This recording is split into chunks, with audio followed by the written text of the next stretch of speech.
अनुश्री और आप देख रहे हैं सूवीज कुकिंग। तो ये जो लॉकडाउन है ये हमें कुछ सिखाए ना सिखाए पर कम से कम चीज़ों से खाना बनाना ज़रूर सिखा गया। तो आज जैसे कि आप थंबनेल में देख चुके होंगे, आज हम कुछ मीठा बनाने वाले हैं।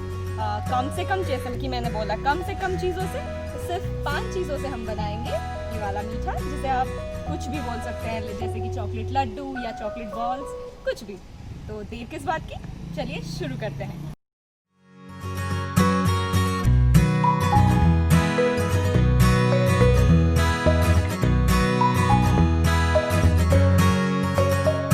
तो चलिए इंग्रेडिएंट्स की तरफ। इंग्रेडिएंट्स में मैंने यहाँ पे लिया है biscuits, half cup milk, 3 tablespoon के अराउंड कंडेंस्ड मिल्क,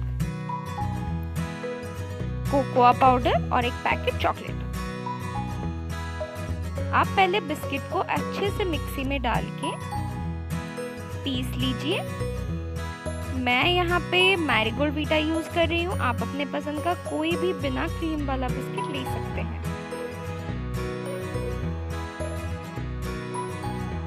फिर मैं यहाँ इसमें कोकोआ पाउडर ऐड कर रही हूँ। मैं करीब 3 टेबलस्पून ऐड करने वाली हूँ। अगर आप ज़्यादा चॉकलेटी चाहते हैं तो आप ज़्यादा ऐड कर सकते हैं।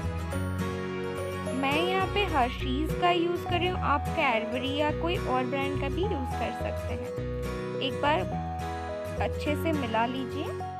दोनों ही पाउडर फॉर्म में है तो आपको अच्छे से मिलाना होगा, नहीं तो वो चॉकलेटी टेस्ट कम और बिस्किट वाला टेस्ट ज़्यादा आने लगेगा। तो आप दोनों चीज़ों को ही अच्छे से पूरा,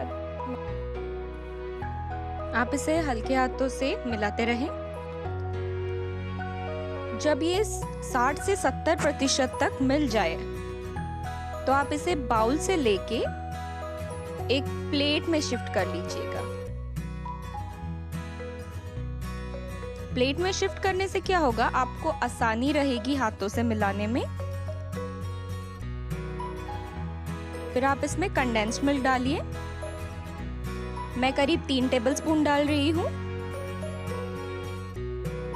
ये जो कंडेंस मिल्क है ये मैंने घर पे ही बनाया है, सिर्फ 10 मिनट में बन जाता है। अगर आपको इसकी रेसिपी चाहिए तो do let me know in the comment section below. तो अगर आपके पास कंडेंस मिल्क नहीं है तो कंडेंस मिल्क की जगह पे आप बटर, पाउडर शुगर और मिल्क पाउडर ऐड कर लीजिएगा। कंडेंस मिल्क थोड़ी सी थिक है पर आप धीरे धीरे करके पेशेंस के साथ इसे मिलाते जाइए।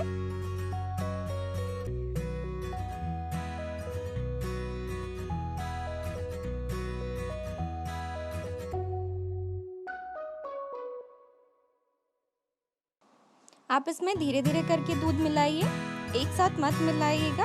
अगर आपको लगता है कि आप ऐसे, मैं जैसे डाल रही हूँ, आप ऐसे नहीं कर सकते, आप ज़्यादा डल जाता है तो आप एक स्पून की मदद से एक बारी में 2 टेबलस्पून के अराउंड दूध डालिए और इसे अच्छे से मैश कीजिए। बिल्कुल उसी तरह से मैश कीजिएगा जैसे हम लोग छेने को करते हैं जब हम रसगुल्ला बनाते हैं, उसी प्रकार से आपको इसे मैश करना है।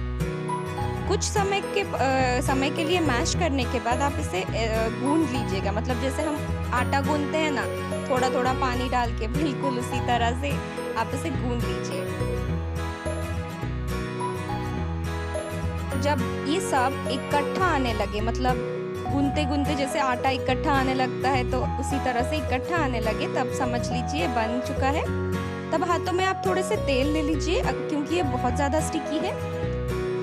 हाथों में तेल लगाने के बाद आप इसे थोड़े समय के लिए गूंद लीजिए, जैसे 10 से 12 सेकंड के लिए आप इसे गूंद लीजिए। जब आप गूंदने लगेंगे तेल के साथ तो ये जो चीज़ें जो चिपकते हैं ना प्लेट में, वो आराम से उसमें से निकल के कंबाइन हो जाएगा। फिर अगर आपको लगता है कि आपको थोड़े और तेल चाहिए तो आप थोड़े और तेल हाथों में लीजिए और अच्छे से इसे गूंद लीजिए। फिर गूंदने के बाद हम जैसे आटे से लुई निकालते हैं ना, जैसे रोटी बनाने की, तो आप उसी तरह से छोटे छोटे बॉल्स निकाल लीजिए। अगर आपको लगता है कि आप इक्वल अमाउंट में नहीं ले पा रहे हैं, आपका लड्डू छोटा या बड़ा बन रहा है, तो आप एक जो आइसक्रीम स्कूप होता है ना, उसी के मेजरमेंट से आप लेके बना लीजिए, इक्वल अमाउंट में बनेगा। मैंने जो चीज़ें लिए थे, जितने अमाउंट में लिए थे, इससे मेरे 5 लड्डू बन रहे थे। अगर आप ज़्यादा बना रहे हैं तो आप उसी प्रोपोर्शनेट में ज़्यादा चीज़ यूज़ करके ज़्यादा बना लीजिएगा। धीरे धीरे हल्के हाथों से आप इसे गोल कर लीजिए।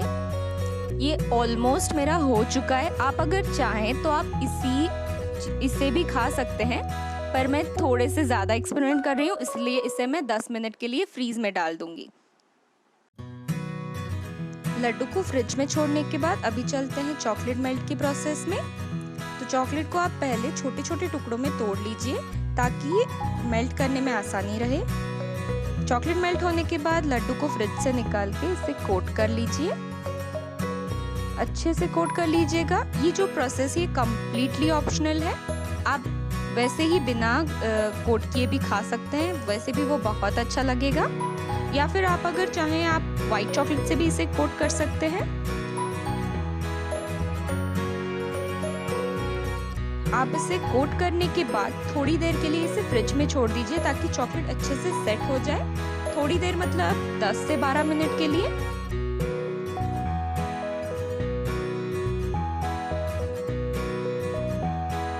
अब चलते हैं गार्निशिंग के लिए। मैं गार्निशिंग के लिए स्प्रिंकल्स यूज कर रही हूँ। ये वो वाला स्प्रिंकल्स है जो केक में यूज किया जाता है।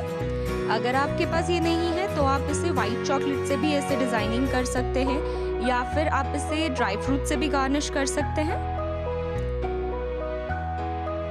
ये मिठाई बहुत झटपट बन जाती है और खाने में बहुत अच्छे लगते हैं। तो प्लीज आप इसे जरूर ट्राई कीजिएगा और please let me know in the comment section below. Thank you.